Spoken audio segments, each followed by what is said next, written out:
Hi everyone. So today let's get started up with the internal surface of the base of the skull. So this is the base of the skull, okay? The norma basalis, while this one being the interior of the base of the skull. So first of all, this interior of the base of the skull has three cranial fossa. The upper one being the anterior cranial fossa, the middle one being the middle cranial fossa, while this posterior one is the posterior cranial fossa. Okay, so now let's get started up with discussing the features which are present in each of these fossas and the interior of the base of the skull. Now see, this entire portion is the anterior cranial fossa. Okay, this entire is anterior cranial fossa, and this foramen which you can see over here is the foramen cecum.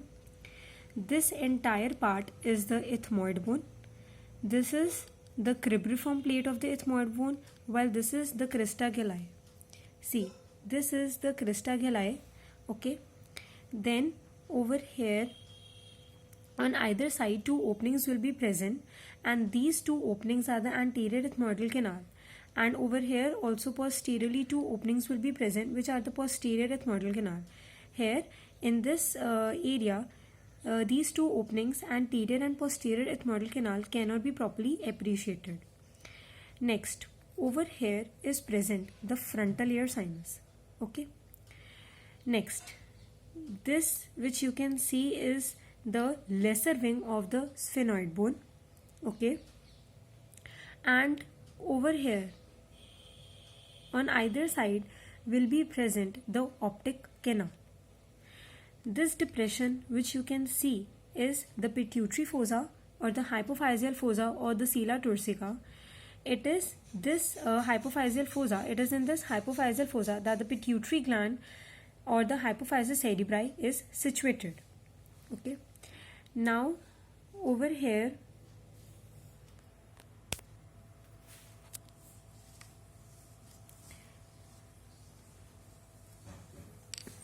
see, you can appreciate three openings. This first opening is foramen rotundum.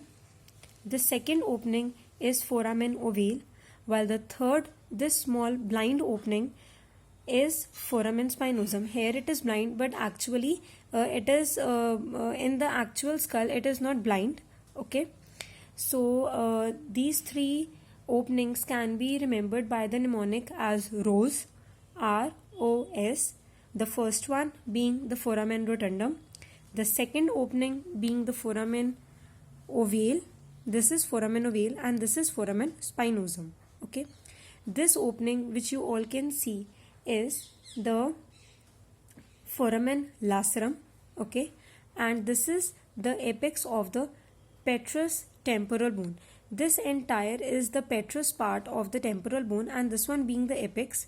Okay, and over here is present the trigeminal ganglion or the sensory ganglion of the trigeminal cranial nerve. Okay, next feature, this portion which you can see, this one, this is called as the dorsum coeli, and this portion, this one, this is called as the clivus. Okay, next over here you can see two openings, one this opening and other this one.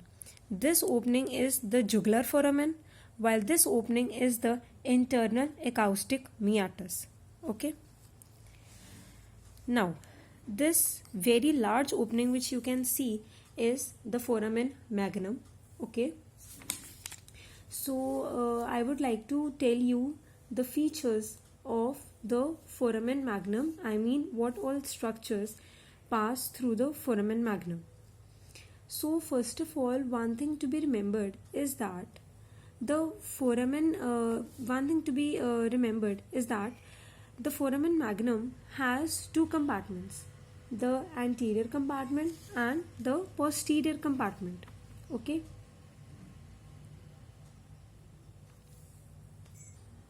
through the foramen magnum passes the structures like the lower part of the medulla oblongata, the three meninges, which are the dura mater, the arachnoid mater, and the pia mater, vertebral artery. Next, the anterior and posterior spinal arteries, the apical ligament, vertical band of the cruciate ligament, and the membrana tectoria. Okay. Next, these two depressions which you can see are the cerebellar fossa, and these two cerebellar fossa are the part of the posterior cranial fossa, while this depression which you can see is the cerebral fossa. Remember that these two big depressions are the cerebellar fossa, while these two narrower depressions are the cerebral fossa. Okay. Next, over here you can see a slight bulging. So this bulging is the internal occipital protuberance, and it is basically this internal occipital protuberance that the sinuses confluent with each other, that is they merge with each other. Okay. Next, you are able to appreciate a groove over here. So this is the groove for the transverse sinus. Okay. And here is the groove for the sigmoid sinus. See, this is the groove for the transverse sinus, and over here is the groove for the sigmoid sinus. Okay. And on either side of the foramen magnum will be present the hypoglossal canal. So these were the features which can be appreciated from the interior of the base of the skull. Okay. So now a very important topic which I'll be mentioning about is that the structures which pass through these foramen. See, over here I talked about and told you that this small opening is the foramen cecum. So the structure which passes through this foramen cecum is an emissary vein, and this emissary vein opens into the superior sagittal sinus. Okay. Then I talked about that over here anteriorly lies the anterior ethmoidal foramen on either side, and this is the anterior ethmoidal foramen. So as is the name, the same structure will pass through it. That is, anterior ethmoidal nerve and vessels will pass through the anterior ethmoidal foramen, while through the posterior ethmoidal foramen, the posterior ethmoidal vessels will pass. Okay. Now this is the cribriform plate, and on a closer view you can see that this cribriform plate has some of the depressions. So these are the openings of the cribriform plate, and through these openings or through these foramen pass the olfactory nerve rootlets. Okay. As I told you that this was the lesser wing of the sphenoid bone. So this which you can see is the greater wing of the sphenoid bone. Sphenoid bone has three parts: the lesser wing, this is the lesser wing of sphenoid, this is the body of the sphenoid, and this is the greater wing of sphenoid. Okay. So this is the lesser wing of sphenoid bone, this is the body of the sphenoid bone, and this is the greater wing of the sphenoid bone. Okay. Next, over here I told you is present the optic canal. So as the name indicates, the optic nerve and the ophthalmic artery will pass through it. Okay. Next, over here on the floor, on the roof is present, on the roof of the orbit is present the superior orbital fissure. Okay. See, this is the superior orbital fissure and this is the inferior orbital fissure. Now, through the inferior orbital fissure pass the inferior orbital nerve and vessels, while through the superior orbital fissure various structures pass, and these structures are studied by considering the structures which pass through the lateral part, the middle part, and the medial part. Now, through the lateral part, now this is the superior orbital fissure, and through the lateral part of the superior orbital fissure will pass the lacrimal nerve, the frontal nerve, the meningeal branch of the lacrimal artery, the anastomotic branch of the middle meningeal artery, and this anastomotic branch of the middle meningeal artery will anastomose with the recurrent branch of the lacrimal artery.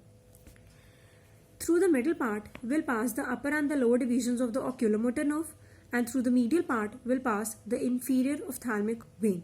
Okay.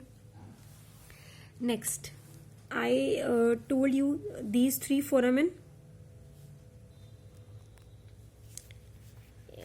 which can be remembered by the mnemonic ROSE, that is the foramen rotundum, the foramen ovale, and the foramen spinosum. Through the foramen rotundum will pass the maxillary nerve, through the foramen ovale will pass the mandibular nerve and a emissary vein connecting the cavernous sinus with the pterygoid venous plexus, and through the foramen spinosum will pass the middle meningeal artery and the middle meningeal vein. Also, the meningeal branch of the mandibular nerve will also pass through this foramen spinosum. Okay. Next, this large foramen, which was the foramen lacerum, actually during life, this foramen is filled with cartilage, and as such, no significant structures pass through it. Okay. Next, we had discussed about the foramen magnum, that the lowest part of the medulla oblongata, the three meninges, the vertebral artery, anterior and posterior spinal artery, membrana tectoria, all these structures will pass through the foramen magnum. This is the jugular foramen, and through jugular foramen will pass the cranial nerve 9, 10 and 11. On either side of the foramen magnum, I mentioned about the hypoglossal canal. Now this canal is also called as the anterior condylar canal, and as the name indicates, through this will pass the hypoglossal cranial nerve. Okay. Then this was the internal acoustic meatus. Through this internal acoustic meatus will pass the labyrinthine vessels, also the facial nerve and the vestibular cochlear nerve. Okay. Then after that, over here, while discussing about the norma occipitalis, I mentioned that over here is present the mastoid foramen, and through this mastoid foramen will pass the mastoid emissary vein and the meningeal branch of the occipital artery. Okay. This is the external acoustic meatus, and through this will pass the airwaves. See, this is the external acoustic meatus, okay, and this is the internal acoustic meatus. Okay. This is the external occipital protuberance, while this one, this bulge which you can see, is the internal occipital protuberance. Okay.